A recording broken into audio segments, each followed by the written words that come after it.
Chairperson Begum Khaleda Zia আগামী April মাসে যে কোনো সময় দেশে ফিরবেন, এমনটাই জানিয়েছেন তার ব্যক্তিগত চিকিৎসক এবং দলের জাতীয় স্থায়ী কমিটির সদস্য অধ্যাপক ডক্টর AZM জাহিদ হোসেন। তিনি জানান, খালেদা জিয়ার শারীরিক অবস্থা আল্লাহর রহমতে অনেকটাই উন্নত হয়েছে এবং তিনি এখন তার পুত্র তারেক রহমানের বাসায় চিকিৎসাধীন আছেন। সেখানে লন্ডনে বিশেষজ্ঞ চিকিৎসকদের তত্ত্বাবধানে হোম ভিজিটের মাধ্যমে প্রতিদিন তার চিকিৎসা চলমান রয়েছে। আগামী এপ্রিল মাসে দেশে ফিরছেন বিএনপির চেয়ারপারসন বেগম খালেদা জিয়া। দীর্ঘদিন বিদেশে চিকিৎসাধীন থাকার পর শারীরিক অবস্থা উন্নতির ফলে তিনি এখন দেশে ফেরার প্রস্তুতি নিচ্ছেন। তবে তিনি দেশে ফিরবেন তার পুত্র তারেক রহমানের আগে। তিনি এখনও যুক্তরাষ্ট্রের চিকিৎসা গ্রহণ করছেন। ইতিমধ্যে খালেদা জিয়ার শারীরিক অবস্থা স্থিতিশীল হওয়ায় দলীয় নেতারা আশাবাদী যে তিনি এপ্রিলেই দেশে ফিরতে পারবেন।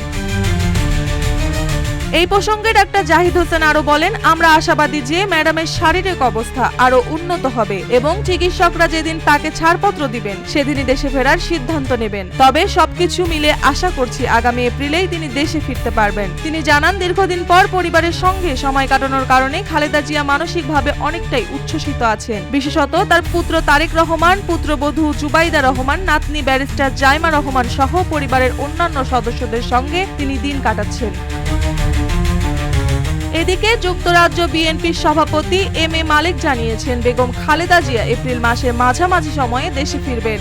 গতকাল লন্ডনে নোয়াখালী জাতীয়তাবাদী ফোরাম UK আয়োজিত এক ইফতার মাহফিল শেষে সাংবাদিকদের সঙ্গে আলাপকালে তিনি জানান, আমরা খালেদা জিয়াকে অনুরোধ করেছিলাম লন্ডনে ঈদ উদযাপন করে দেশে ফিরতে। তিনি আমাদের অনুরোধ রেখেছেন এবং ঈদের পর তিনি দেশে ফিরবেন। তবে খালেদা জিয়া দেশে ফিরে এলেও তার পুত্র বিএনপির ভাইস চেয়ারম্যান তারেক রহমান দেশে ফেরার ব্যাপারে এখনো কোনো নিশ্চিত সময় বলা যাচ্ছে না। MA মালিক জানান, তারেক রহমান দেশে ফেরার জন্য প্রস্তুত থাকলেও তিনি খালেদা জিয়ার সঙ্গে একসঙ্গে ফিরবেন না।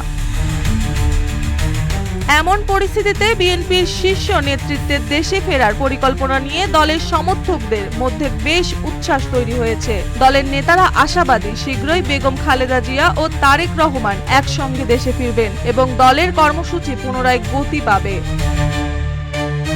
মার্জিয়া মৌ, রূপালী বাংলাদেশ।